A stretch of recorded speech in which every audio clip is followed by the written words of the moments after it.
Good morning everyone. तो पिछली class में मैं आपको ब्रिक्स बता रहा था। अब आपको ये लग रहा होगा कि ब्रिक्स का इंडिया चाइना रिलेशन के साथ क्या मामला है। देखो बच्चों, चाहे ब्रिक्स हो चाहे वो एससीओ हो, ये मल्टीलेटरल फोरम है, यानी बहुपक्षीय निकाय है। तो बहुपक्षीय का मतलब होता है कि जहां पर एक से ज़्यादा मेंबर होते हैं।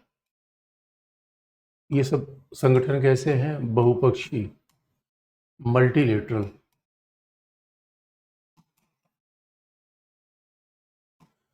तो अगर अगर मान लो किसी हॉस्टल में बच्चों ने एक फ्लैट ले लिया और उसमें 5-6 बच्चे एक साथ रह रहे हैं, तो समझ लो पार्टनरशिप कैसी है? बहुपक्षी।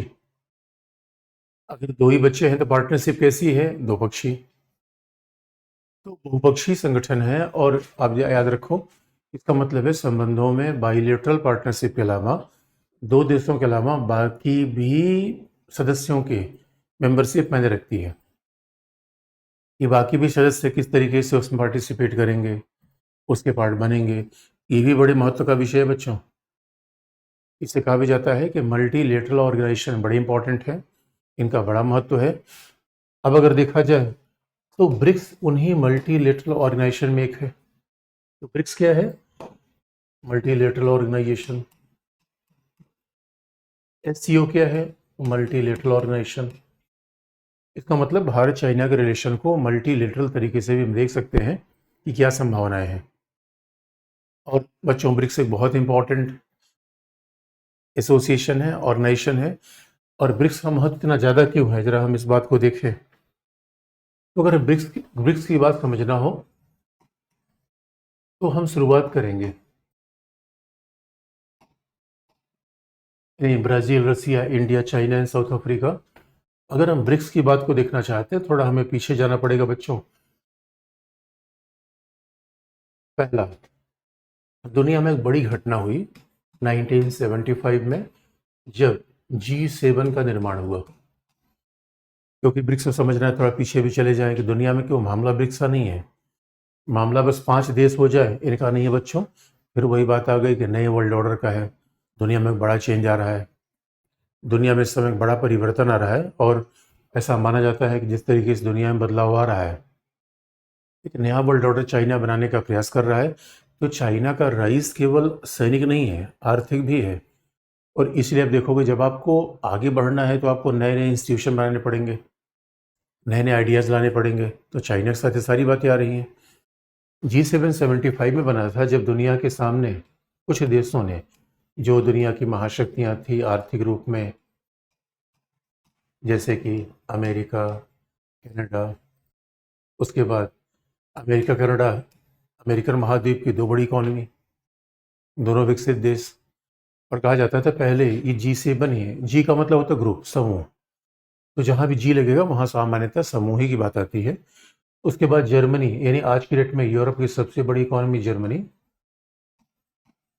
उसके बाद की इकॉनमी यूके, इंग्लैंड। उसके बाद फिर फ्रांस और इटली। ये यूरोपियन इकोनॉमी आ गई। तो 2 अमेरिका महाद्वीप के मेंबर, 4 यूरोपीय मेंबर। और आप जानते हैं यही पूरी दुनिया पहले चलाते थे। भाई, जो आज की डेट में लिबरल वर्ल्ड ऑर्डर रखा गया है, ये 1945 के बाद का जो विश्व व्यवस्था बनी। वैसे बच्चों, जो वर्ल्ड ऑर्डर की बात करते हैं, इसका मतलब इसमें संयुक्त राष्ट्र संघ होगा, WTO होगा, मल्टीलेटरल ऑर्गेनाइजेशन होंगे। और कई लोग तो कहते हैं, अरे भाई, दुनिया में ऑर्डर वगैरह कोई चीज़ है नहीं, व्यवस्था जैसी कोई चीज़ नहीं है, बस उसमें लट चलता है, पावरफुल लोग रहते हैं। लेकिन इन सारे देशों के अलावा में 4 यूरोप से आ गए। और याद करने का भी तरीका, आपको बच्चों हमेशा कोशिश करो कि एसोसिएट लर्निंग का प्रयोग करो, क्योंकि जर्मनी, इसका मतलब है वही यूरोप की सबसे बड़ी इकोनॉमी जर्मनी। और जर्मनी आप जाओगे, उसके पड़ोसी फ्रांस को देखना बनता ही है। और लंदन नहीं देखा, दुनिया में कुछ नहीं देखा। और लंदन गए और राहुल भैया के ननिहाल नहीं गए तो ही मामला नहीं बनेगा। और राहुल भैया का ननिहाल हमारा सबका ननिहाल है, तो इटली तुम्हारा ननिहाल ही है बच्चों। इस तरीके से भी एसोसिएट लर्निंग होती है। अमेरिका कनाडा तो भाई भाई हैं। इसमें एक और जोड़ दिया जाए, एशिया का एशिया का एक बहुत ही महत्वपूर्ण देश जापान, ये 7 देश मिले और G7 बना क्यों था कि विश्व की वित्तीय व्यवस्था पर आपस में सहयोग किया जाए। और ये सब देश एक कैपिटलिस्ट इकोनॉमी अपनाने वाले देश थे। और इन सब देशों खास बात देखो बच्चों, इसलिए G7 एक फैक्ट नहीं है। और हम बार बार कहते हैं कि जब आप कॉन्सेप्ट पे जाते हो तो फैक्ट से कॉन्सेप्ट, कॉन्सेप्ट से फैक्ट। यानी मामला G7 का नहीं है, मामला दुनिया में डेमोक्रेसी का था, पूंजीवाद बाजारवाद को बढ़ाने का था। मामला केवल G7 का नहीं है, मामला डेमोक्रेसी का है, उदार लोकतंत्र की बात है। इसलिए हर फैक्ट में कॉन्सेप्ट है। और मामला ये था कि 1970s के बाद एक तरफ जर्मनी का राइज हो रहा था, दुनिया में बड़ा चेंज आ रहा था 1970s में। 1970s में जर्मन इकोनॉमी आगे बढ़ी, जापानीज आगे बढ़े। लेकिन खास बात है, जर्मन और जापान ये अमेरिका के लिए आर्थिक रूप में चुनौती थी, सामरिक रूप में नहीं, क्योंकि अमेरिका के लिबरल डेमोक्रेटिक ऑर्डर को कभी चैलेंज नहीं करते थे। ये अमेरिका की उदारवादी लोकतांत्रिक व्यवस्था के चैलेंज नहीं करते थे। देखो तो बच्चों, इसलिए चाइना का राइज अलग है। इसलिए आप अगर कभी इकोनॉमी में पढ़ोगे तो देखोगे कि उसके पहले अमेरिका का डॉलर दुनिया की एकमात्र करेंसी थी, उसके बाद SDR आ गया, स्पेशल ड्राइंग राइट। ये सब चीज़ें इकोनॉमी में पढ़ोगे, पॉलिटिक्स उसका मतलब नहीं है। कि हमने रेफरेंस एग्जाम्पल दे दिया कि कैसे कैसे अब चीज़ें 1970s के बाद बदल रही थी और अमेरिका ने सोचा सारे उदारवादी देशों को ले लिया जाए, सारे पूंजीवादी देशों को लेकर एक नया वर्ल्ड ऑर्डर बनाया जाए जिससे वित्तीय व्यवस्था में स्टेबिलिटी रहे। लेकिन आप देख रहे हो दुनिया में चेंज आया। दुनिया में 1980s में एक तरफ समाजवादी धड़ा पीछे गया। और ये भी इंटरेस्टिंग पार्ट है, इस पूरे G7 में 1980s में आप देखोगे कि सिंगापुर जैसे देश तो उसमें नहीं आए, लेकिन फिर भी बड़ा इंटरेस्टिंग पार्ट है कि सिंगापुर, यानी ताइवान, हांगकांग, ये भी इकोनॉमी के मामले में पूरा आगे बढ़े। 1991 में सोवियत संघ का विघटन हो गया और सोवियत संघ के विघटन के बाद रसिया उसका उत्तराधिकारी आया और रसिया की अर्थव्यवस्था बिल्कुल खस्ता हाल। रसिया ने कहा भाई हमें भी G7 में शामिल कर लो, तो रसिया को भी G7 में शामिल किया गया, लेकिन उसे फिर बाहर कर दिया गया। और रसिया को बाहर क्यों किया गया, आप देख ही रहे हो, यूक्रेन क्राइसिस, रसिया का आक्रामक अप्रोच। रसिया आजकल जिसको देखो उसी को धर देता है। जॉर्जिया को पीट दिया, यूक्रेन पे आक्रमण किए हुए है। तो पुतिन साहब आप जानते हो बिल्कुल आक्रामक, बिल्कुल खली के अंदाज में चल रहा है। इसलिए रसिया को शामिल भी किया गया, रसिया को फिर बाहर कर दिया गया। अब सवाल ये है कि किस तरीके से वर्तमान विश्व व्यवस्था चेंज हो रही है, वर्तमान दुनिया, प्रेजेंट वर्ल्ड कैसे चेंज हो रहा है, उसका आधारशिला रखा गया 1999 में। स्थापना कैसे हुई G20 की। बड़ी इंटरेस्टिंग बात है। बात याद रखना बच्चों, जब एक बार ये G7 बना था तो उसके अपोजिशन में विकासशील देशों में बनाया था G77, उसमें इंडिया भी शामिल था। तो जितने गरीब भाई अपने थे, जितने निरंकारी भाई थे, यानी ग्लोबल साउथ, यानी विकासशील देशों ने, ग्लोबल साउथ ने G77 का निर्माण किया था। आप जानते हो G77 में नारा क्या लगता था, साम्राज्यवाद विरोध, उपनिवेशवाद विरोध। यानी G77, अब देखो जिसके पास संख्या ज़्यादा थी पैसा नहीं था, और G7 संख्या कम थी पैसा ज़्यादा था। तो G77 अलग ही राग लगता था कि दुनिया से साम्राज्यवाद, उपनिवेशवाद खत्म होना चाहिए और ये पूंजीवाद खत्म होना चाहिए, अमेरिका के वर्ल्ड ऑर्डर में चेंज आना चाहिए। इसका नारा G77 देता था। लेकिन बच्चों 90s के बाद अब जरा सोच के देखिए, एक नई दुनिया आ गई जहां ज्यादातर समाजवादी देशों ने पूंजीवाद अपना लिया। अब तो पूंजीवाद समाजवाद के बीच ऐसा विभाजन रहा ही नहीं। ज्यादातर पर सोशलिस्ट कंट्री ने क्या अपना लिया, कैपिटलिज्म अपना लिया, पूंजीवाद अपना लिया, बाजारवाद अपना लिया। तो ये बहुत बड़ा चेंज था बच्चों। इसलिए कहा भी जाता है कि अब ऐसा देखा गया, और न केवल, यानी बहुत सारे समाजवादी देशों ने बाजारवाद अपना लिया, उसके बाद तो चाइना का उभार होने लगा, उसके बाद इधर इंडिया आने लगा। पॉपुलेशन ज़्यादा थी, चाइना, इंडिया, उधर से लैटिन अमेरिका, ब्राज़ील, फिर अफ्रीका भी इकोनॉमिक ग्रोथ का सेंटर बना। यानी दुनिया में एक बड़ा चेंज आने लगा। तो यूरोप से अर्थव्यवस्था थोड़ा खिसकने लगी। बहुत बड़ा चेंज है बच्चों, समझने की बात है। यानी कहा जाता है 300 सालों को यूरो अटलांटिक वर्ल्ड में, यूरो का मतलब यूरोप, अटलांटिक का मतलब अमेरिका, इस यूरो अटलांटिक वर्ल्ड में हमेशा वर्चस्व रहा यूरोप का, अमेरिका का। पहली बार उस वर्चस्व को विकासशील देश चुनौती दे रहे थे, जो कभी कॉलोनियलिज्म, इम्पीरियलिज्म सब उसी में शासित थे। यानी पहली बार गुदड़ी के लाल उभर रहे थे बच्चों। पहली बार गांव में उन लोगों का उभार हो रहा था जिनको कोई पूछता नहीं था। यानी ये कह लो कि सब दलित वंचित समाज के लोग अंतर्राष्ट्रीय राजनीति में जो बने, वो सब G77 के लोग थे। अब इन लोगों ने, ये दोनों के बीच में विरोध चलता था, लेकिन 90s के बाद ऐसा लग गया कि ना भाई, दोनों G7 में भी कुछ लोगों को मिलाओ, G77 कुछ लोगों को मिलाओ, और G20। तो G20 में G7 के सारे देश हैं, लेकिन उस G7 के और देशों के अलावा जैसे भारत आ गया। अब बच्चों, चीन का नाम थोड़ा हमने बाद में लिख दिया, भाई अपने देश का नाम हम तो पहले लिख ही सकते हैं, इंडिया। और अब ये है, दुनिया अलग है, बात कहती है भाई चाइना बहुत ही बड़ी इकोनॉमी है, तो इकोनॉमी तो है ही है। अब देखो भारत आ गया, ब्राज़ील इसमें शामिल हो गए, यानी G20 में G7 के सारे देश आ ही गए। भारत, चीन, ब्राज़ील, दक्षिण अफ्रीका, साउथ अफ्रीका, उसके बाद दुनिया का पावर हाउस दक्षिण कोरिया इधर आ ही गया। यानी इस किस्म के मेंबर आ गए। उधर लैटिन अमेरिका से ब्राज़ील के अलावा मैक्सिको, उधर सऊदी अरेबिया। तो पाकिस्तान को गेस करने की आवश्यकता नहीं है, उधर सऊदी अरेबिया आया, टर्की आया, टर्की। तो अब आप जरा सोच के देखो कैसे G7 के साथ, यानी कहानी G20 की नहीं है, कहानी विकासशील देशों का रईस की है। तो और आप जानते हो 2008 के बाद दुनिया में और संकट आया। 2008 के बाद जब दुनिया में आर्थिक संकट आने लगा, ऐसा हुआ कि भाई देखो, अब G7 नहीं चल पाएगा, G7 का स्थान कौन लेगा, G20। तो 2008 के बाद दुनिया में बड़ा भयंकर आर्थिक संकट आया, इकोनॉमिक क्राइसिस आया।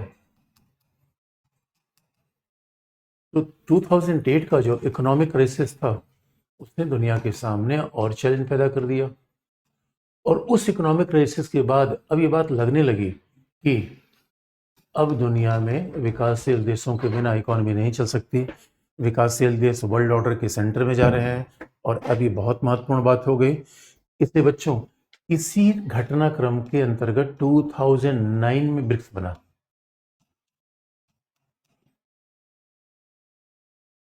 तो ये पूरा, इसलिए बच्चों, इसका मतलब ब्रिक्स नहीं है ये राइज ऑफ ग्लोबल साउथ है।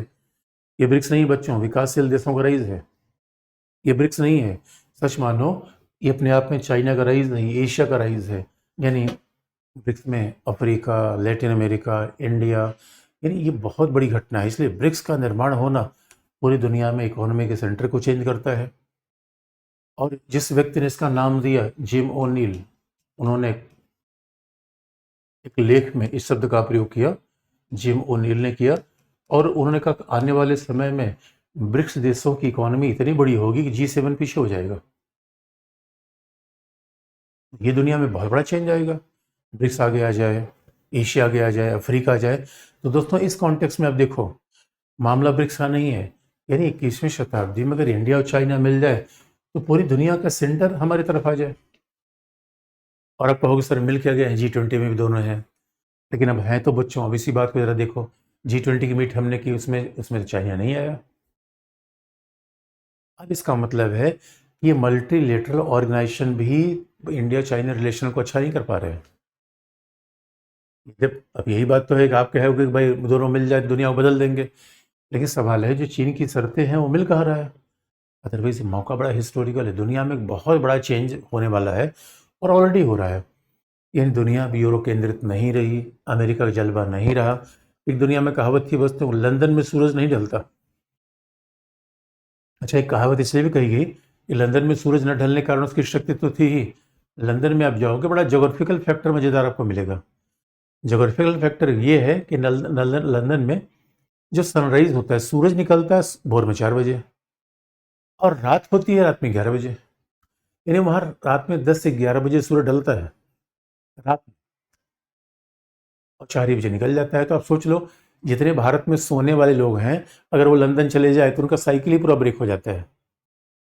और शायद इसीलिए लंदन वालों को सोने का समय कम मिला, तो बड़े बड़े महान काम कर गए। और भारत में तो ठंडी में पूरे 12-12 घंटे की रात है। पता चला बच्चे अब सो ही रहे हैं, शाम को 6 बजे सोना शुरू किए, सुबह 6 बजे तक सो रहे हैं। और उसके बाद फिर, तो ये अपने आप में इंटरेस्टिंग पार्ट है कि ये ब्रिक्स बहुत बड़ा मंच है, और इस कॉन्टेक्स्ट में इंडिया चाइना को देखना चाहते हैं। बायलैटरल में देख ही लिया, भाई बायलैटरल में देख रहे हैं कहाँ मामला खटपटी वाला है। इस कॉन्टेक्स्ट में भी देखा जाए तो पिछली बार G20 की बैठक हमने कराई, इसलिए बच्चों इंडिया भी मेजर पावर बनना चाहता है, इंडिया की मेजर पावर का आकांक्षा ही है, और बनना क्या चाहता है बच्चों, है ही। अच्छा, कुछ लोग तो हमारे एक एक से बावरेपन है में, कुछ लोग तो हमारे एक एक से बावरेपन में कह देंगे, अरे G20 की बैठक की जरूरत क्या थी। और रवीश कुमार तो ये भी कह देंगे, G20 की बैठक में हमने बुलाया लोगों को, चांदी के बर्तन में खाना खिलाया। अरे बच्चों याद रखो, बिजनेस करना हो तो मारवाड़ी सीखो, किसी मारवाड़ी गुजराती को मिलो, अरे उधार लेकर भी बड़ी बड़ी कार खरीदेगा। और किसी पंजाबी मारवाड़ी घर में जाओगे, उसका ड्राइंग रूम सोफा चमचम करेगा, भले सारा उधार लेकर किया गया हो। अरे बच्चों, जब आप टूटी साइकिल से चलोगे तो कौन आपको लोन देगा? जब टूटी साइकिल चलोगे तो लोग समझ जाएंगे यार इनके पास खुद ही सामान नहीं, क्या बी के बिजनेस करेंगे। जरा सोच के देखो कैसे लोग अपने हाई प्रोफाइल तरीके से बिजनेस करते हैं। अब मान लो कि दिल्ली तो भारत का एक तरीके से ड्राइंग रूम है बच्चों। अब हमारे घर में कोई आ रहा है और हम फटेले थाली में खाना खिला देंगे, लो भैया हम तो बड़े समाजवादी देश हैं, तो समझ जाएगा यार इंडिया तो इन्वेस्टमेंट करने वाला देश थोड़े, इंडिया में क्या करेंगे इन्वेस्टमेंट करके, इसके पास कुछ है ही नहीं। और वो चमचमा के, अच्छा दोस्तों गेस्ट आए, यही तो बिजनेस की टैक्टिस है। जब लोग आए तो ऐसा उनको फंसा लो कि बस समझ जाएंगे हाँ यार बड़ा बड़ा अमीर आदमी है, इसके यहाँ इन्वेस्टमेंट करने में फायदे हैं। यानी अगर अमीर आदमी से 2-4-10 रुपए मिले तो उसको 2-4 मिठाई खिला दो, क्या दिक्कत है बच्चों। अरे कई लोग तो इतना इंटरेस्टिंग पार्ट, कई लोग तो बच्चों जन्मजात IR सीख कहते हैं। कई लोग दुनिया में केवल इसलिए कमाते हैं कि वो पता चल गया आदमी पावरफुल है तो रोज ही गिफ्ट लेके पहुंचे रहेंगे। अरे भैया, गिफ्ट अब बताओ, जिसको रोज रोज गिफ्ट दिया जाएगा आप काम नहीं करेगा, और गिफ्ट देंगे 1000 रुपए, काम करा लेंगे लाख रुपए का। ये बिजनेस है बच्चों। रवीश कुमार जैसे लोगों ने नकारात्मक मेंटेलिटी पैदा करके अपने अपने फायदे के लिए देश को ही प्रॉब्लम में डाल दिया ऐसे लोगों ने। अब केवल, अब इसीलिए बच्चों देखो तर्क, आप देखो, मैं तो एग्जाम्पल आपको बताया, आप इसको लाइफ में भी करके देख लो। और ये याद रखना, इसीलिए इसीलिए पुराने जमाने में बड़े लोग होशियार थे, शादी ब्याह होता था तो क्या करते थे, दूसरे घर का बैल लाके अपने घर के सामने बांध लेते थे। ये इतने होशियार थे, पुराने जमाने के लोग IR पढ़े हुए थे। अब आज जो नए नए बच्चे आ गए, अब अरे मेरे बच्चों, आपकी शादी ब्याह कोई आदमी देखने आया और अपने फटेले रूम में दिखवा दोगे मेज कुर्सी टूटी हुई, तो जो आदमी शादी करने में भाग जाएगा, अरे यार तो बेकार का बच्चा है। किसी कोई आए तो अगल बगल से 2-4 सोफा लेके अपने घर पे रख लो। अरे किसको पता है यार सोफा किसका है, जो दिखता है वो बिकता है बच्चों, ये बिजनेस है। समाजवादी लोग ढह गए, लेकिन अभी अकल नहीं आ रही है। और इसीलिए मामला ब्रिक्स का ही नहीं है बच्चों, मामला ब्रिक्स का नहीं है। उसके बाद ब्रिक्स ने क्या बना दिया, ब्रिक्स ने बना दिया ब्रिक्स विकास बैंक। 2009 के बाद जैसे इकोनॉमिक क्राइसिस आई, और ब्रिक्स ने कहा भाई हमारे एक बैंक भी होगा। अब क्या बन गया, ब्रिक्स डेवलपमेंट बैंक।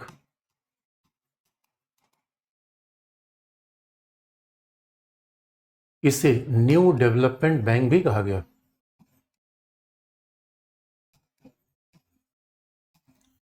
और बच्चों ये बात क्यों इंपॉर्टेंट है, आज भी देखना, पूरी दुनिया पर पश्चिम का नियंत्रण क्यों है। अगर आप देखोगे पूरी दुनिया पर अमेरिका का प्रभुत्व कैसे है, how we can say there is a dominance of US। पूरी दुनिया पर अमेरिका का प्रभुत्व कैसे है, अभी आप देखोगे आर्थिक संस्थाओं पर अमेरिका का नियंत्रण है, पूरी दुनिया के इकोनॉमिक इंस्टीट्यूशन पर अमेरिका। और ये इकोनॉमिक इंस्टीट्यूशन कौन है,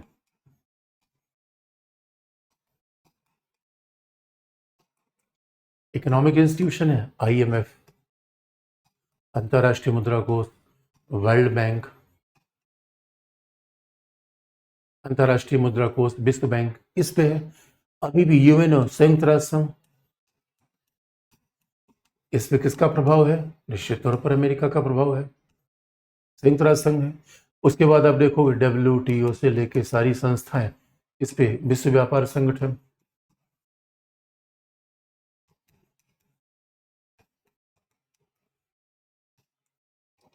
डब्ल्यूटीओ पर प्रभाव किसका? अमेरिका का। इसी प्रभाव को कम करने के लिए चाइना क्या ला रहा है? अब इसी प्रभाव को विकल्प रखने के लिए, यानी ये ब्रिक्स विकास बैंक जो हमने आपको बताया, यानी चाइना किस मॉडल को ला रहा है, चीन कैसे आगे बढ़ा रहा है? देखो बच्चों, ये क्या ला रहा है? न्यू डेवलपमेंट बैंक, ब्रिक्स विकास बैंक।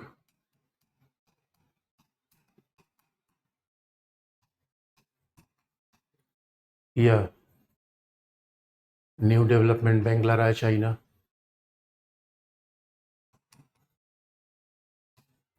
फिर चाइना क्या रहा है? AIIB, Asian infrastructure investment bank, एशियाई आधारभूत संरचना निवेश bank.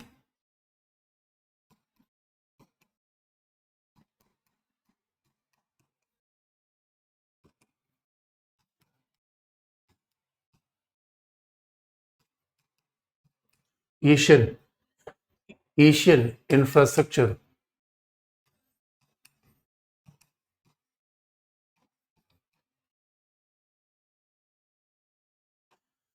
Asian infrastructure investment bank. देखो चाइना इसलिए ब्रिक्स ब्रिक्स बुला रहा है, वो SCO को भी आगे बढ़ाया जा रहा है।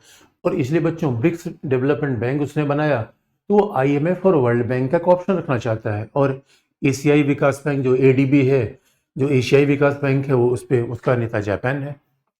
भाई एशिया में सबसे बड़ा जो विकास बैंक है एशियाई विकास बैंक, एशियन डेवलपमेंट बैंक, उसका प्रभुत्व जापान के हाथ में है, G7 का मेंबर है।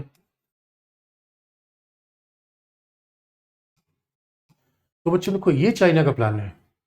और ब्रिक्स विकास बैंक की खास बात है न्यू डेवलपमेंट बैंक। और न्यू डेवलपमेंट बैंक तो एक तरीके से विकासशील देशों का बैंक है। AIIB ये तो केवल चाइना का ही बैंक है। यानी सच मानो बच्चों, बैंक वही स्थापित करता है इसके पास पैसा होगा। बिना पैसे वाला आदमी बैंक वही स्थापित करेगा इसके पास पैसा होगा। इसलिए अब देखो, अब वो चाइना क्या कर रहा है? ब्रिक्स मेंबरशिप बढ़ा रहा है। मामला ब्रिक्स की मेंबरशिप बढ़ाने का नहीं है। इस बात को इस तरीके से अब देखो, अगर चाइना ब्रिक्स की मेंबरशिप को बढ़ा रहा है तो बच्चों इसका बहुत बड़ा फिर सिग्निफिकेंस है। इसका अपने आप में बहुत बड़ा सिग्निफिकेंस है। कारण अगर चाइना देख लो, अब अभी सब नए मेंबर आ रहे हैं, ब्राज़ील, रसिया, यानी Ethiopia, Iran, Saudi Arabia, UAE, अब अर्जेंटीना, ऐसे देशों को लगातार वो ब्रिक्स में शामिल कर रहा है। ये जब अभी SCO में ही बुला रहा है वो। अब आप ये मामला केवल मेंबर का नहीं है, मामला क्या है? अर्जेंटीना लैटिन अमेरिका का देश। अर्जेंटीना, भाई अर्जेंटीना है, मैक्सिको, ब्राजील, ये आर्थिक रूप में प्रभावशाली देश है। उसके बाद इथोपिया, ईरान, आप देख ही रहे हो कि एंटी ईरान पूरा पूरा पश्चिम एशिया में अमेरिका विरोध को आगे बढ़ाए हुए है। बच्चों में याद रखिएगा, पॉलिटिक्स में कोई चीज़ केवल इकोनॉमिक नहीं होती। तो मेंबरशिप क्यों बढ़ा रहा है? क्योंकि मेंबरशिप बढ़ने का मूल कारण क्या है? ये विकासशील देश के साथ आ जाए, चाइना को अमेरिका का विकल्प रखा जाए, और अमेरिका के वो देश न जो केवल अमेरिका विरोधी है, बल्कि अमेरिका के वो भी देश जो अमेरिका के बहुत बड़े सपोर्टर है, सऊदी अरेबिया है, वो भी उसको लेना चाहता है। यानी ये पॉलिटिक्स है बच्चों। तो हम फैक्ट को भी हमेशा कॉन्सेप्ट के साथ देखने का प्रयास करते हैं। इस मामले में तो देखो चाइना, यानी चाइना के, ये मत सोचो चाइना केवल रोड बेल्ट प्रोजेक्ट लेकर आगे बढ़ रहा है। भाई रोड बेल्ट, चाइना केवल रोड बेल्ट प्रोजेक्ट लेकर आगे बढ़ रहा है या केवल वो ये कह रहा है कि हम इनको पीछे कर देंगे? ऐसा नहीं बच्चों, चाइना के पास बड़ी सिस्टमेटिक प्लान है। इसे चाइना के बारे में कहा भी जाता है, कहावत है, चाइनीज कहते हैं कि भाई अगर 1 साल के बारे में सोचना हो तो चावल लगाओ, 5 साल के बारे में सोचना हो तो देव लगाओ, और देश को 25-50 साल के बाद शासन के बारे में सोचना है तो वहाँ लोगों को अच्छी शिक्षा दो, क्वालिटी एजुकेशन दो। और बच्चों देखो, चाइना में ये मुफ्तगिरी नहीं चली, इसे इंडिया में चला। इंडिया में तो सारी इकोनॉमी बर्बाद कर 10 रुपये 5 रुपये दे दे के, जितनी सरकार आई उसने बस 10 रुपये इनको दे दो, 5 रुपये इनको दे दो। इस वजह से अगर आप देखोगे, ये पूरा एक प्लान क्या है? चाइना का प्लान है कि भाई IMF वर्ल्ड बैंक क्या करता है, वो लोन देने की शर्त उनकी बड़ी कठिन है। इसलिए आप देखोगे IMF, अंतर्राष्ट्रीय मुद्रा कोष, इंटरनेशनल मॉनेटरी फंड और विश्व बैंक, ये लोन देने में राजनीतिक मामला देखते हैं। यानी आप याद रखो बच्चों, इंटरनेशनल रिलेशन में अगर भाई देखो, हो सकता है कि आप ये सब चीज़ इकोनॉमी में पढ़ते होगे, हमें इसके इकोनॉमिक डायमेंशंस नहीं, पॉलिटिकल डायमेंशन से मतलब है, बाकी सारी इकोनॉमी आपको बताएंगे। और पॉलिटिकल डायमेंशन ये है बच्चों, मामला केवल लोन देने का नहीं होता।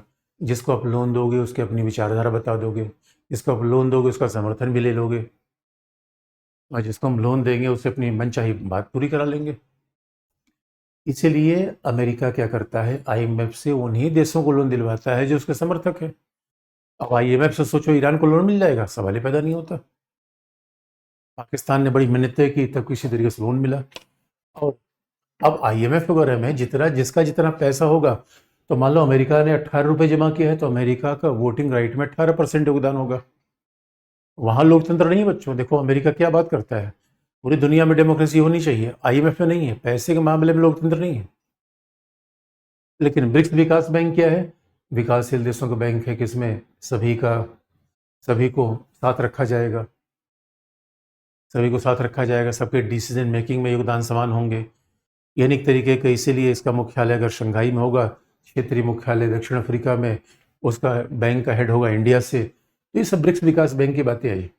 और पर्पज क्या है, विकासशील देशों को आधारभूत संरचना के विकास में सहायता देना, यानी इंफ्रास्ट्रक्चर के डेवलपमेंट में सहायता देना, ये ब्रिक्स विकास का बैंक का पर्पज है। लेकिन सवाल यही है, क्या इकोनॉमिक पर्पज है, केवल सड़क बना देना ही पर्पज है? तो बच्चों उसका उत्तर है नहीं। सड़क देना पर पर्पज नहीं है, तो छोटा पर्पज है। बड़ा पर्पज क्या है? बड़ा पर्पज ये है, चाइना को प्रभाव बढ़ाना, दुनिया में एक नई इकोनॉमी बनाना, नया वर्ल्ड ऑर्डर बनाना। तो सवाल यही फिर फंस जाता है। तो आप पूछोगे सर ये बताओ इन सब के मुद्दे पे हुआ क्या, आखिर में हुआ क्या? इसलिए बच्चों कभी भी G20 आ जाए, अगर आपको कभी मेंस में G20 की बैठक आ जाए, तो आप जानते हो G20 में अगर आपने केवल ये लिख दिया मेंबर कौन से है, कब स्थापना हुई, इसका मतलब है आप G20 के बारे में नहीं जानते। G20 और G20 को इंडिया ने क्यों आयोजित किया, उसके एग्जाम्पल अलग है। आपको भी G20 के बारे में लिखने के वजह तो हमेशा कॉन्सेप्चुअल चीज अंडरस्टैंडिंग होनी चाहिए। G20 क्या है? ये चाइना का राइज है, G7 को प्रतिस्थापित करना है, राइज ऑफ ग्लोबल साउथ है, विकासशील देशों का उभार है, इसका महत्व है G20। और G20 क्या है? अब दुनिया में यूरो अटलांटिक दुनिया नहीं रही, और जब तक विकसित और विकासशील देशों में कॉपरेशन नहीं होगा, नॉर्थ एंड साउथ में कॉपरेशन नहीं होगा, तब तक दुनिया का विकास संभव नहीं है। इसलिए G20 है। और स्वाभाविक रूप में इंडिया को क्या फायदा है भाई? इकोनॉमिक, पर्यावरण, यानी इंडिया का इस मेजर पावर के रूप में आर्थिक फायदा होगा, पर्यावरण का फायदा होगा। टेररिज्म को हमने एक बड़ा इशू बना दिया है, पर्यटन आएगा। बच्चों जरा सोच के देखो, 20 पावरफुल लोगों ने, इतनी बड़ी बात है बच्चों। याद रखना, आपके आपके घर पे छोटे मोटे मोहल्ले के लोग आते रहे अलग बात है, आप घर पे सांसद कोई आ जाए, आप घर पे कोई बड़ा मंत्री आ जाए, दोस्तों उसका महत्व तो बहुत ज़्यादा होता है। तो इसके पहले हमने 83 में कोई अंतर्राष्ट्रीय 83 में का अंतर्राष्ट्रीय सम्मेलन हमने कराया था गुड निरपेक्ष आंदोलन का, वो सारे निरंकारी भाई पहुंचे थे। यानी आपकी शादी में नाग नागिन बनने वाले तमाम लोग मिल जाएंगे। अरे सांसद में कोई मंत्री आ गया, सांसद आ गया, उसका महत्व ज़्यादा है जो बच्चों की, ये सब फुकरा भाइयों का। तो पहली बार 83 के बाद ऐसा हमारे यहाँ फोरम हो रहा है जिसमें दुनिया के टॉप 20 देश के हेड ऑफ स्टेट एक साथ आ जाते हैं, बहुत रेयर होता है बच्चों। ये एक शोकेस मौसम था, इंडिया ने भी खूब। और 20 G20 का इसका मतलब है कि फिर भारत को एक मौका मिलता है भारत देखने का, भारत के लोकतंत्र को जानने का, कल्चर को जानने का। और यही तो है बच्चों, ब्रांड इंडिया को आगे बढ़ावा दिया जाए, इसे यकीन मानना। इसलिए कहा भी जाता है 2-4 साल पहले मतलब ये हाल था कि इंडिया के पासपोर्ट को देख के लोग इसे किनारे लगा देते थे। शाहरुख खान को अमेरिका के एयरपोर्ट पे खड़ा करके कितने दिन फ्रिस्क किया गया था, शाहरुख खान जैसे हस्ती को। क्यों? हमारे पासपोर्ट की वैल्यू नहीं थी। आज पाकिस्तान का वही हाल है। अरे बच्चों, जब से ये 10 साल से इंडियन पासपोर्ट की वैल्यू बढ़ गई है, विदेशों में जाने वाले इंडियन से पूछो, इंडियन को लोग इज्जत से देखते हैं। और ये जान के सुन के हैरान हो जाओगे, जो पाकिस्तानी विदेश में है वो भी कहता है मैं इंडियन हूँ। वो अपनी पहचान पाकिस्तान नहीं बताता है, क्योंकि जैसे वो पाकिस्तानी बताएगा लोग डर जाएंगे, अरे यार ये तो आतंकवादी तो नहीं है क्या, ये बमों तो लेके नहीं आया। ये हाल है बच्चों। इसलिए फ़र्क तो पड़ता है फॉरेन पॉलिसी का। और कहा भी जाता है अरे फॉरेन पॉलिसी आज की दुनिया में बहुत स्ट्रांग होनी चाहिए, लेकिन फिर मामला वही आ गया कि आप कहोगे सर चाइना के साथ क्या हुआ। तो सवाल ये है बच्चों, अब देखो इंडिया चाइना का ओवरऑल देख ले, क्या क्या इशू हमने पढ़ा, फिर चाइना के साथ मुद्दा क्या आया। तो सवाल है इंडिया चाइना को, क्योंकि अब हम भारत चीन को इतना हमने पढ़ा, तो भारत चाइना को जरा समराइज करने की कोशिश करें।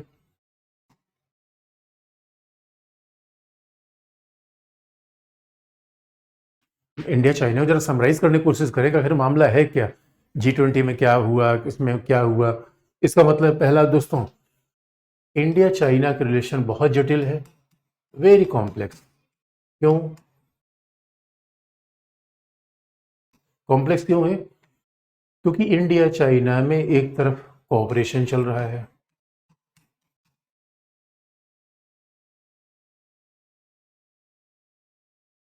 और कोऑपरेशन कहाँ है बच्चों? व्यापार, ट्रेड। क्योंकि आप जानते हो ट्रेड तो बड़े सारे WTO के नियमों से चलते हैं। ट्रेड इन्वेस्टमेंट ऐसा नहीं है कि केवल हमारे द्विपक्षीय मामले हैं, और ट्रेड तो है ही है इंडिया चाइना के बीच में। दूसरा, और कोऑपरेशन का मंच कहाँ है? ब्रिक्स। और कोऑपरेशन का मंच कहाँ है? SCO। और कोऑपरेशन का मंच कहाँ है? आप कह सकते हो G20। ये तमाम ऐसी चीजें हैं जहां इंडिया और चाइना के बीच में कोऑपरेशन चल रहा है। जबकि आप देखो पाकिस्तान और भूटान जस्ट अपोजिट कंडीशन में है। पाकिस्तान के साथ हमारा कोई कोऑपरेशन नहीं है और भूटान के साथ कोई झगड़ा नहीं है। लेकिन चाइना के साथ वाई इट्स वेरी कॉम्प्लेक्स, क्योंकि एक साथ तो कोऑपरेशन के भी भाई ठीक है, तमाम मतभेद है। G20 में चाइना नहीं आया, और G20 में चाइना क्यों नहीं आया बच्चों? और हमने भी G20 में मौका देख के चौका लगाया। इसे G20 में हमने भी अफ्रीकी देशों को बुला लिया। चाइना कहता है गुरु एशिया का नेता बनने की कोशिश करते हो। हमने कहा कि उसमें कोशिश क्या करना है, हम तो पहले से नेता है। अरे जब तुम लड़ रहे थे तुम्हारे बारे में नेतागिरी हमने की थी। चाइना तो भूल गया बच्चों। जब चाइना पैदा हुआ था तो हमने पूरी दुनिया में हंगामा किया था कि चाइना को सिक्योरिटी काउंसिल मेंबर बनाया जाए, चाइना को संयुक्त राष्ट्र संघ का सदस्य बनाया जाए। ये बात तो हमने कहा था। अब यह बच्चा बड़ा हो गया तो भूल गया। और लेकिन अब बच्चों देखो संघर्ष कहाँ है, कहाँ पे? सीधे डिस्प्यूट है।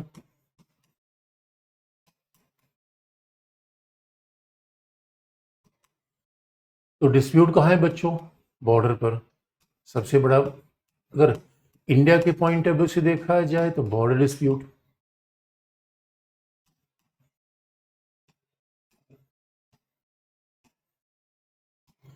फिर इंडिया के पॉइंट ऑफ व्यू से बॉर्डर डिस्प्यूट है। और अगर चाइना के पर्सपेक्टिव से देखा जाए तो तिब्बत दलाई लामा का मुद्दा भी बार बार उठाता है।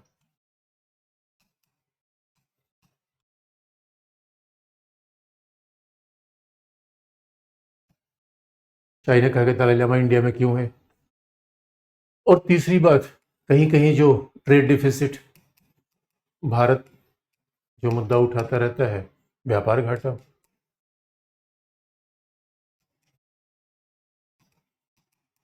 ट्रेड डिफिसिट तो स्वाभाविक रूप में, और क्रमिक। अब भाई देखो कई के बार डिफरेंसेस हो सकते हैं, लेकिन ये मेजर है। अब सवाल है उसके बाद आप देखोगे बच्चों फिर क्या है? जब विवाद भी है, कॉपरेशन भी है, और कहाँ पे है? कंपटीशन भी है। इसलिए बच्चों बहुत चाइना के साथ मामला बड़ा ही जटिल बन जाता है। और कंपटीशन कहाँ पे है? हिंद महासागर में।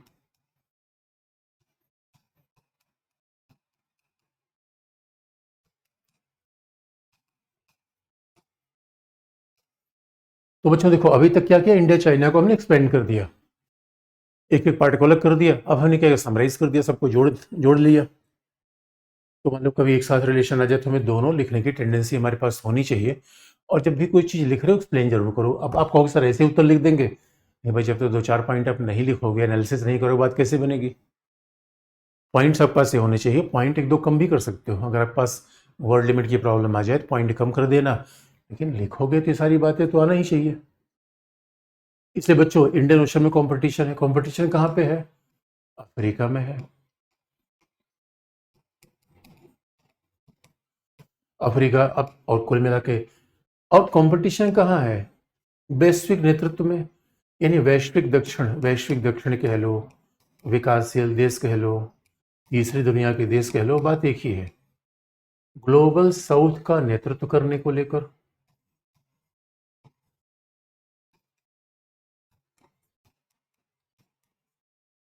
ग्लोबल साउथ के लीडरशिप के मामले में चैलेंज भी है, क्योंकि अब वैश्विक दुनिया का नेतृत्व का मतलब है, चाइना सोचता है कि हम दुनिया को लीड करेंगे, इंडिया कह रहा है हम दुनिया के लीडर हैं, और खासतौर पर विकासशील देशों के यहाँ पे कंपटीशन भी है। इसलिए बच्चों अब बड़ा कॉम्प्लेक्स हो जाता है। इसलिए अब देखोगे इंडिया अमेरिका में एक स्मूथ रिलेशन है, इंडिया जापान एक स्मूथ है, और थोड़े मोड़े हो सकते हैं मामले गड़बड़ हो। भारत और चाइना के बीच बड़ा कॉम्प्लेक्सिटी है।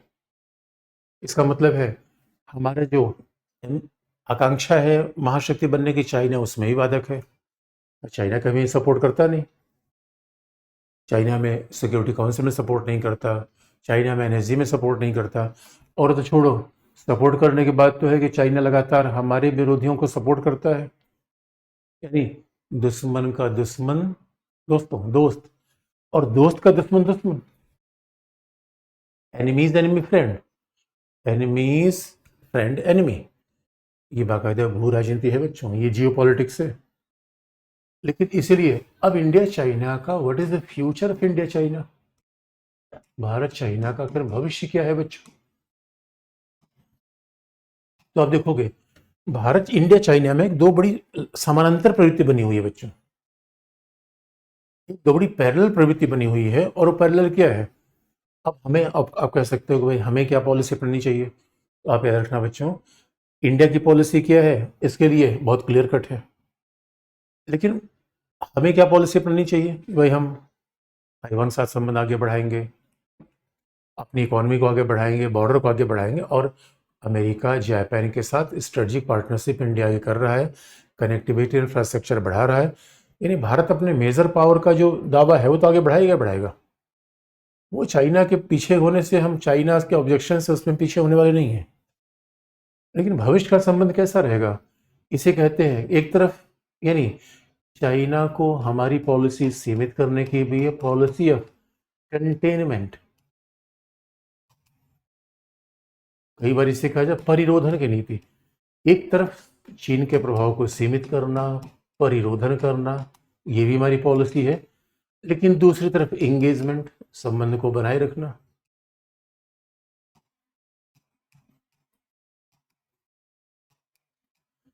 क्योंकि बच्चों आप याद रखो, अभी हमने क्या पॉलिसी थोड़ा चेंज कर ली है, इसका मतलब है दोनों, चाइना के साथ दोनों चीजें बनी रहेंगी। कंटेनमेंट का मतलब है तनातनी बनी रहेगी, कंटेनमेंट का मतलब है कोई हमारा विरोधी व्यक्ति है तो स्वाभाविक रूप में उसके प्रभाव को बढ़ने से रोकना चाहेंगे।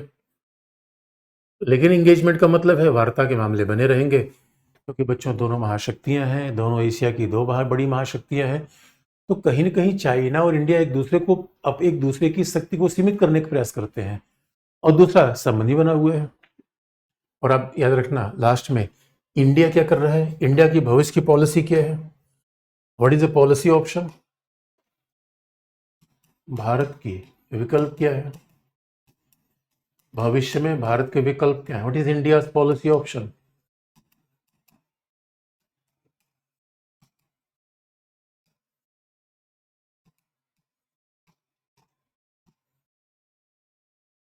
भविष्य में भारत के विकल्प क्या है, what is India policy option बच्चों। तो भविष्य में भारत के विकल्प क्या है? वैसे सी बात है, पहला भारत को आर्थिक रूप में आत्मनिर्भर बनाना, इकोनॉमिक सेल्फ रिलायंस, आर्थिक महाशक्ति, आर्थिक निर्भरता। इन इकोनॉमिक सेल्फ रिलायंस बहुत जरूरी बच्चों, स्टार्टअप प्रोग्राम। इसलिए आप देख रहे हो कि इंडिया इकोनॉमिक सेल्फ रिलायंस तरफ आगे बढ़ रहा है। इसका पहले आप, और इसका मतलब ये मत सोचो कि चाइना के साथ ट्रेड से संबंध अच्छा हो जाएगा, नो। इंडिया के साथ पहला इकोनॉमिक सेल्फ रिलायंस बहुत जरूरी है, दूसरा भाई सैन्य क्षमता, हम अपनी सैन्य क्षमता का विस्तार कर रहे हैं। सैन्य क्षमता को आधुनिकीकृत कर रहे हैं, मॉडर्नाइजेशन ऑफ डिफेंस फोर्सेस। इसलिए बच्चों रोड बनाना, राफेल खरीदना, इसलिए इसलिए अब देखोगे, बहुत बड़ी बात आप देखोगे, अभी हमारे पास सेनाओं का थिएटर कमांड बन रहा है, तीनों सेनाओं को एक साथ हम बना रहे हैं। यानी पहली बार हमने क्या, पहले अभी क्या होता है, आप देखोगे हमारे यहाँ इतने साल से, 25-75 साल से पहले संविधान में जो सेपरेशन ऑफ पावर अपनाया, वो सेना में भी सेपरेशन पावर अपना लिया। और सेना में सेपरेशन ऑफ पावर क्या है, अगर इलाहाबाद प्रयागराज में एयर, यानी अगर एयरफोर्स का सेंट्रल हेडक्वार्टर है, तो प्रयागराज में एयरफोर्स का सेंट्रल कमांड है और आर्मी का सेंट्रल कमांड है लखनऊ। कमाल की बात है। और अब सेंट्रल कमांड देखे दोनों के साथ रहना चाहिए, लेकिन नहीं, सेपरेशन ऑफ पावर हमने कर दिया। और ये डिसीजन मेकिंग तक है कि एयरफोर्स का अलग डिसीजन होगा और नेवी का अलग होगा, आर्मी का अलग होगा। इसलिए बच्चों में हुआ क्या, कारगिल वार में हमारी एयरफोर्स ने हमारी आर्मी के ऊपर ही गोले दाग दिए, ऊपर से बम गिरा दिए। अब सोचो, इसीलिए इंडिया में लगातार इंटीग्रेशन की बात की जा रही है, यानी एक ही जगहों पर एयरफोर्स, नेवी, आर्मी तीनों अवेलेबल होगी और तीनों कमांडिंग एक जैसा होगा। ये पता चला कि एक ही राफेल खरीद रहे हैं, एक ही राफेल खरीद रहे हैं, और वो कहाँ से, एक भाई एक राफेल, एक ही राफेल फ्रांस से खरीदना है, नेवी अलग खरीद रही है, एयरफोर्स अलग खरीद रही है। कमाल की बात हो गई बच्चों। अरे भाई, ये राफेल एक ही लाना है तो नेवी एयरफोर्स अलग अलग क्यों खरीदे, और ट्रेनिंग अलग अलग क्यों होनी चाहिए, ट्रेनिंग तो ज्वाइंट होनी चाहिए। इसलिए बच्चों अभी आप देखोगे, ये बहुत बड़ा कदम उठाया इंडिया ने। इसे कहा भी जाता है यही स्ट्रेटजी कल्चर है बच्चों। और शायद हमने पहले से सेनाओं को 3 जगह बांट रखा था, कारण शायद ये रहा होगा, अरे विकासशील देश हैं, सेना बहुत पावरफुल ना हो जाए, और सेना पावरफुल बनेगी तो पता चला कि लोकतांत्रिक सरकार को डिस्टेबलाइज कर देगी। एक हिडन फियर था,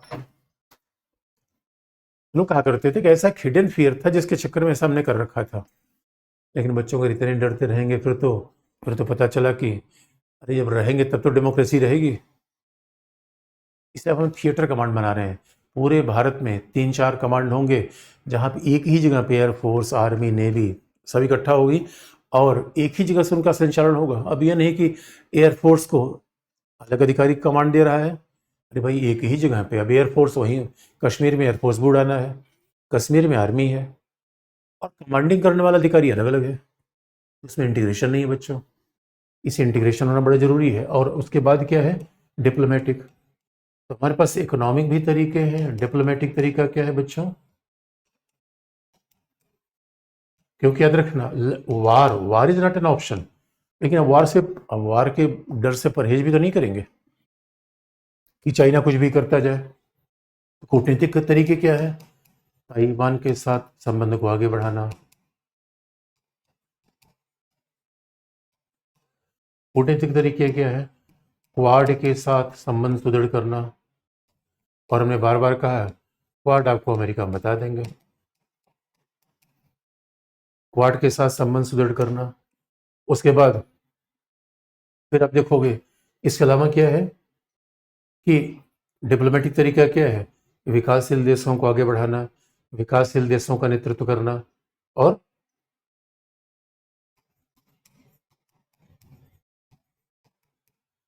लीडरशिप ऑफ ग्लोबल साउथ। इसलिए तो G20 में अफ्रीका के देशों को बुलाया।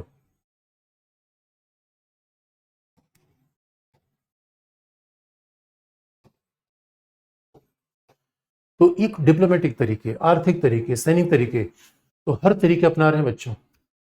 और इसलिए इंडिया मानता भी है कि दलाई लामा को और तिब्बतियों को स्वायत्ता मिलनी चाहिए। तो ऐसा थोड़ी कि हमने, लेकिन आप ये कहोगे कि हम चीन से लड़ना चाहते हैं, वॉर करना चाहते हैं बच्चों, तो डिप्लोमेसी में ऑप्शन नहीं होता, हम सैनिक अधिकारी नहीं हैं। और कहा भी जाता है वॉर वहाँ होता है जहाँ डिप्लोमेसी फेल हो जाती है। और डिप्लोमेसी है क्या, भाई सीधी सी बात है, बातचीत के द्वारा अपने काम निकाल लेना। अरे सीधी सी बात है, अपना काम निकालना, यही तो डिप्लोमेसी है बच्चों। और उसके लिए कोई भी तरीका अपनाया जाए। इसे देखो, हमेशा बातचीत होती है, ये नहीं कि बातचीत बंद कर देंगे, गोला बारूद लेके दौड़ रहे हैं, मार देंगे, ऐसा नहीं होता बच्चों। लेकिन वार से डरना भी नहीं है। अगर आप ये सोचो कि इंडिया वॉर से डर जाएगा और चाइना में धमका देगा, तो वो पॉलिसी हमने छोड़ दी कि भाई अगर तुमको लगता है कि वार ही तुम धमका दोगे तो हम वार देख लेंगे फिर। तो बच्चों ये है इंडिया चाइना। इंडिया चाइना खत्म हो गया। अब हम देखो, अब हम थोड़ा पड़ोसी देशों से निकलकर महाशक्तियों को देख लेंगे और फिर पश्चिम एशिया और आएंगे, फिर पश्चिम एशिया पर आ जाएंगे, फिर अफ्रीका पर आ जाएंगे, फिर साउथ ईस्ट एशिया पर आ जाएंगे। एक बार थोड़ा महाशक्तियों को देख लें बच्चों, तो फिर विकासशील देशों पर आएंगे और पड़ोस पर आ जाएंगे, एक्ट ईस्ट लुक वेस्ट। तो फिर विकास महाशक्तियों में कौन आएगा? रसिया, अमेरिका, जापान। रसिया, अमेरिका, जापान ये महाशक्तियों में आएगा। तो कल से हम रसिया शुरू करेंगे कि रसिया के साथ क्या प्रॉब्लम है, क्या मामला है, फिर जापान, अमेरिका। लेकिन उसके पहले आप सवाल पूछ लो बच्चों, ऑन कर देना उसे।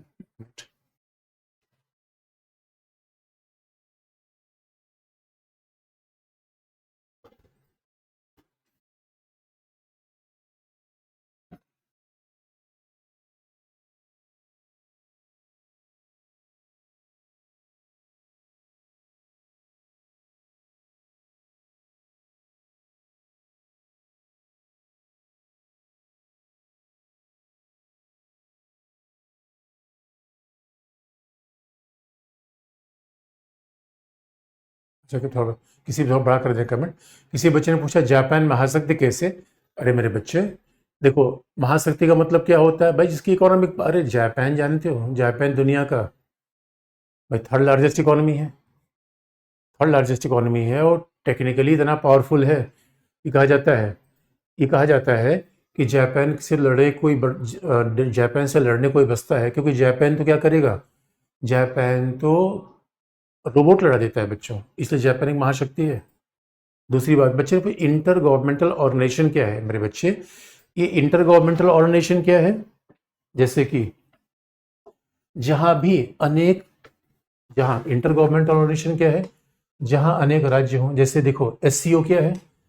ये इंटर गवर्नमेंटल ऑर्गेनाइजेशन है। ब्रिक्स है, एससीओ है।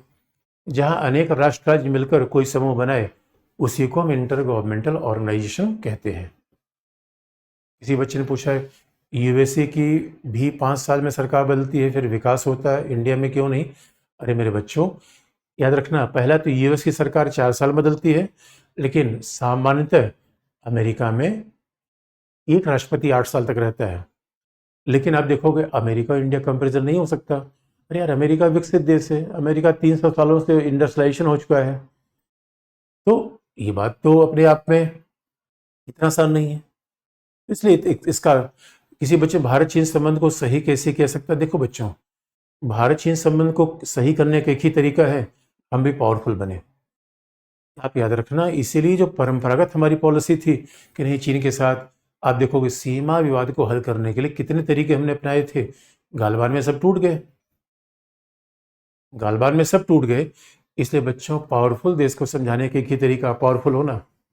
आप सोच रहे हो कि हम बड़े अच्छे बन के, लोकतांत्रिक बन के और चीन के साथ अच्छी अच्छी बातें करके मामला से हल कर लेंगे? नहीं बच्चों। तो चीन के साथ विवाद को हल करने का एक ही तरीका है कि इंडिया का पावर बढ़ना। जब इंडिया का पावर बढ़ेगा तभी चीन हमारी भाषा समझेगा बच्चों, अन्यथा हम चीन के साथ फिर से पीछे रह जाएंगे। तो किसी बच्चे ने पूछा AIMF की, अरे अंतर्राष्ट्रीय मुद्रा कोष, ये समझ लो दुनिया का सबसे बड़ा बैंक है जो आर्थिक संकट के समय पैसा देता है। याद रखो, जब जब किसी देश के सामने, हमने फिर कहा ये सब आप इकोनॉमी में पढ़ोगे बच्चों, जब किसी देश के सामने भुगतान के संतुलन का संकट पैदा हो जाए, जब किसी देश के सामने भुगतान के संतुलन का संकट का मतलब होता है कि हमने जो किसी विदेशों से पैसा लिया, लेकिन वापस करने के लिए हमारे पास पैसा ही नहीं है। यानी याद रखना भाई, व्यापार क्या होता है? अंतर्राष्ट्रीय व्यापार तो हार्ड करेंसी में होता है, डॉलर, पाउंड में। तो मान लो अमेरिका से हमने कोई सामान मंगा लिया और हमारे पास निर्यात उसकी कीमत देने के लिए डॉलर है ही नहीं है, तो क्या होगा? भुगतान के संतुलन का संकट, crisis of balance of payment. इस संकट में सहायता कौन देता है? अंतर्राष्ट्रीय मुद्रा कोष, कि भाई अपना पैसा थोड़ा विदेशी मुद्रा दे देगा, अपना राजकोषीय मामला ठीक कर लो। लेकिन उसके बदले क्या करता? IMF निर्देश देता है। किसी बच्चे ने क्वाड क्या है? मेरे बच्चे, कई बार मैंने बता दिया है क्वाड, आगे फिर अमेरिका में विस्तार कर देंगे। मेरे बच्चों, क्वाड क्या है? 4 देशों का जहां 4 यार मिल जाए वही क्वाड है। और 4 यार क्यों मिल रहे हैं? चीन को काउंटर करने के लिए। ये 4 यार हैं कौन? अमेरिका, ऑस्ट्रेलिया, जापान और इंडिया। बाकी आगे बता देंगे मेरे बच्चों। किसी बच्चे G20 बनने का मुख्य लक्ष्य क्या है? अरे अब फिर वही बता दो।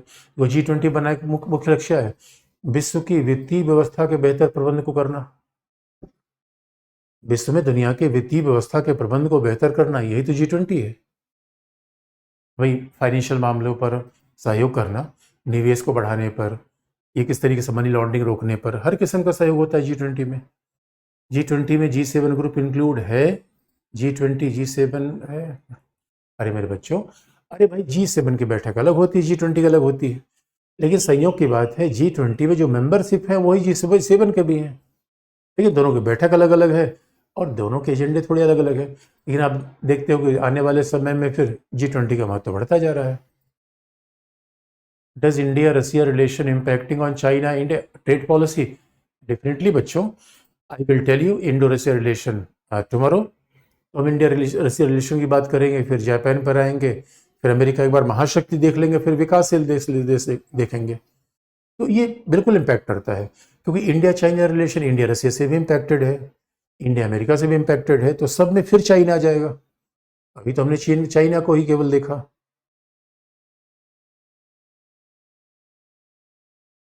तो डिप्लोमेसी क्या होती है बता दीजिए? अरे मेरे बच्चे, किसी से नोट्स लेने के लिए उसको चाय पिला देना डिप्लोमेसी है। किसी से कोई सामान लेने के लिए, नोट्स लेने के लिए क्या करना है? चाय पिला देना है, डिप्लोमेसी है बच्चों। यानी अपना काम निकालने के लिए प्रयास। किसी बच्चे ने पूछा ग्लोबल साउथ क्या है? अरे मेरे बच्चे याद रखना, देखो ग्लोबल साउथ का मतलब क्या है? कभी देखना, दुनिया का मैप उठाना, जो तुम्हें दक्षिण गोलार्ध में देश दिखेंगे वो सब गरीब देश दिखेंगे, ऑस्ट्रेलिया के अलावा। और जो नॉर्थ हेमेस्फीयर उत्तरी गोलार्ध में देश दिखेंगे वो कैसे दिखेंगे? वो सब अमीर दिखेंगे। इसलिए विकसित देशों का नाम है उत्तर और विकासशील देशों का नाम कहलाता है दक्षिण। कि सांस्कृतिक कूटनीति से संबंध बेहतर बनाए, हाँ मेरे बच्चों देखो, सांस्कृतिक कूटनीति से बेहतर बनाए जा सकते हैं। ठीक वैसे जैसे आप सोचोगे कि पड़ोस के यहाँ रामायण हो रहा है, कोई धार्मिक कार्यक्रम हो रहा है और वहां जाके संबंध अच्छा बना लोगे। अरे मेरे बच्चों, जब तक राइफल साथ में नहीं रखोगे, रामायण कहने से संबंध अच्छा नहीं होगा, याद रखना। तो मैं ये नहीं कह रहा हूँ सांस्कृतिक संबंध ठीक है। अरे किसी के विवाह शादी में चले गए, सांस्कृतिक संबंध है, और विवाह शादी में गए फुक्कड़ तरह घूम रहे हो, अरे रिवाल्वर भी तो रखना पड़ेगा बच्चों। किसी बच्चे ने पूछा अगर इंडिया में गठबंधन सरकार बनती है तो क्या हमारा विकास बाधित होगा? अरे अनडाउटली इसमें तो कोई सवाल ही नहीं है मेरे बच्चों। इसका ब्रिक्स का कार्य क्या है मेरे बच्चे? देखो ब्रिक्स का कार्य क्या है? विकासशील देशों की आधारभूत संरचनाओं के विकास के लिए सहायता देना।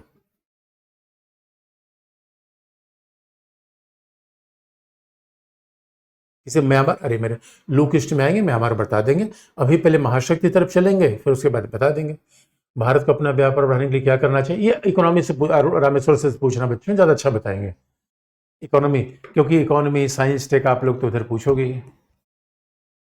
किसी बच्चे ट्रेड डिफिसिट, अरे मेरे बच्चे इकोनॉमी शायद मेरे बच्चों ने नहीं पढ़ी अभी।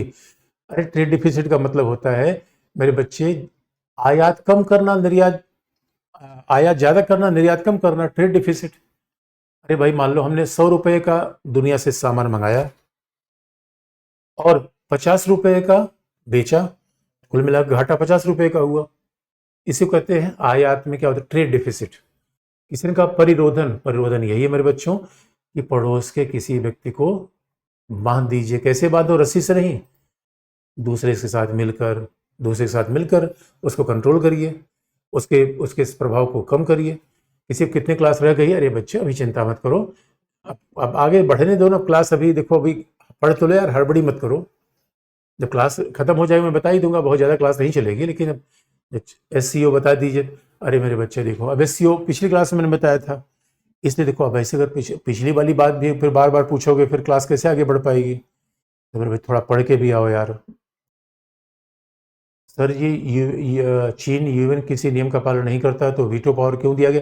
अब दोस्तों यही तो बात है, अब यही तो दुनिया का दुर्भाग्य है कि जब अंपायर ही खिलाड़ी बन जाए क्या करोगे बच्चों? हमने सोचा था, अंपायर बनाया था कि दुनिया में शांति आएगी, लेकिन अंपायर अपने आप में गड़बड़ा गया। किसी बच्चे ब्रिक्स हेड ऑफिस हेड, अरे मेरे बच्चे ब्रिक्स का हेड ऑफिस संघाई में है और जो मुख्य उसका बैंक अधिकारी है वो इंडिया का है। क्षेत्रीय कार्यालय दक्षिण अफ्रीका में है। भारत की गठबंधन सरकार क्यों अच्छा नहीं है? अरे चल ठीक, अरे मेरे बच्चे बहुत सिंपल सी बात है यार। अब ये बताओ, तुम्हारे परिवार में 5 लोग निर्णय लेंगे या 1 लोग निर्णय लेंगे? आप ऐसे निर्णय कर लो। तुम्हारे परिवार में तुम्हारी शादी होनी है और निर्णय 5 लोग ले रहे हैं, आपको सर ये कौन सा तरीका है? अरे निर्णय 1 को लिया जाए, 5 लोग निर्णय जिस क्लास में लेने लगेंगे, अरे मेरे बच्चों की शादी हो नहीं पाएगी। याद रखना, यही गठबंधन सरकार में होता है। किसी बच्चे, what is difference between G77, G7? अरे मेरे यार, G77 क्या है? ग्लोबल साउथ का है, विकासशील देशों का है। G7 स्वाभाविक रूप में अमेरिका का है और विकसित देशों का है। G7 औद्योगिक देशों का है, G77 विकासशील देशों का है। ताइवान में दूतावास बनाने से क्या होगा? इसका मतलब, अरे मेरे बच्चों, ताइवान में दूतावास बनाने का मतलब है कि हमने ताइवान को अलग देश की मान्यता दे दी। तो ये भी करना ठीक नहीं है, क्योंकि याद रखो, किसी भी पावरफुल देश से सीधा टकरा जाना ये बुद्धिमत्ता नहीं है। देखो, हमें अपना इंटरेस्ट बचाना है, न कि दूसरे से लड़ना है। किसी बच्चे, भारत भविष्य में अक्साई चीन को ले सकता है। अरे देखो, अरे मेरे पुत्र, मैंने यार सीमा विवाद में बता दिया था। सीमा, अब लगता है पिछली बात है, मेरे बच्चे भूलते जा रहे हैं। बताओ कैसे काम बनेगा? क्या ताइवान के आधिपत्य से वर्ल्ड ऑर्डर पर क्या प्रभाव पड़ेगा? अरे आप याद रखो, आज आगे आने वाले समय बता देंगे बच्चों। ताइवान के आधिपत्य से पूरी दुनिया पर फर्क पड़ ही रहा है। देख रहे हो, पश्चिम एशिया जल रहा है, उधर चाइना मसल फ्लेक्सिंग कर रहा है, फिर उधर उधर से रसिया भी आ रहा है। किसी बच्चे ने पूछा महंगाई क्या क्या पूछा? चीन के साथ व्यापार घाटा कम करे। हमने कहा इकोनॉमिक्स में पूछ लेना, सर से यार पूछना, वो अच्छा बताएंगे। सर से पूछना। पाकिस्तान G20 के भाग है? नहीं मेरे बच्चों, पाकिस्तान फुक्कड़ है। पाकिस्तान G20 में कैसे चला जाएगा? अरे तुम तो ये पूछना चाहते हो कि हमारे गांव का आदमी की अंबानी के साथ दोस्ती है? सवाल ही पैदा नहीं होता। किसी बच्चे ने पाकिस्तान 91 तक आर्थिक दृष्टि से भारत से आगे था? अरे मेरे बच्चे, अरे पाकिस्तान भारत से कभी आगे नहीं था। हाँ, थोड़ा छोटा देश था, तो पर कैपिटा इनकम वाले मामले में थोड़ा उसकी कंडीशन ठीक थी। लेकिन क्यों आगे बढ़ा? गठबंधन सरकार, अस्थिरता, सब, सेना का प्रभाव, हिंद महासागर में प्रभुत्व क्यों बना रहा है चीन? अब देखो, फिर वही बात है। अरे मेरे बच्चों, आपके गांव का कोई आदमी मौखिक जमीन क्यों लेना चाहता है? अरे गांव के लोग हाईवे पर अपना घर क्यों बनवाना चाहते हैं? हाईवे पे घर बनवाएंगे, उससे दुकान भी खुल सकती है। हाईवे पे घर बनवाएंगे तो लोगों की आवाजाही पे कंट्रोल भी हो सकता है। इसलिए ऐसा कहा जाता है कि नियंत्रण होना चाहिए। इसका पीओके पाकिस्तान, सर चीन भी पीओके में घुसपैठ कर रहा है, भारत ताइवान में हस्तक्षेप क्यों नहीं कर सकता? अरे देखो, अब फिर वही बात, इतना इमोशनल मत बनो। अरे चीन पीओके में घुसपैठ नहीं कर रहा है मेरे बच्चों। अब चाइना क्योंकि पाकिस्तान सपोर्ट कर रहा है उसका ना, चाइना पाकिस्तान सपोर्ट कर रहा है, पाकिस्तान के सपोर्ट से वो आ रहा है, तो अब थोड़ा ये पाकिस्तान का ही मामला है। और दूसरी बात, अरे पहले इंडिया को पावरफुल बनने दो बच्चों। अभी 2 4 10 साल और दंदना के पहले आर्थिक रूप में शक्ति बढ़ाए, या पहले पता चला कि नौकरी लगी नहीं, पड़ोसी के 2 लठ मारी ही दिया। थोड़ा सा धैर्य रखो मेरे बच्चों, बाकी कल ठीक है। कल से महाशक्ति बताएंगे, रूस, अमेरिका, जापान, ठीक है बच्चों। उसके बाद फिर पड़ोस पर आएंगे, ठीक है।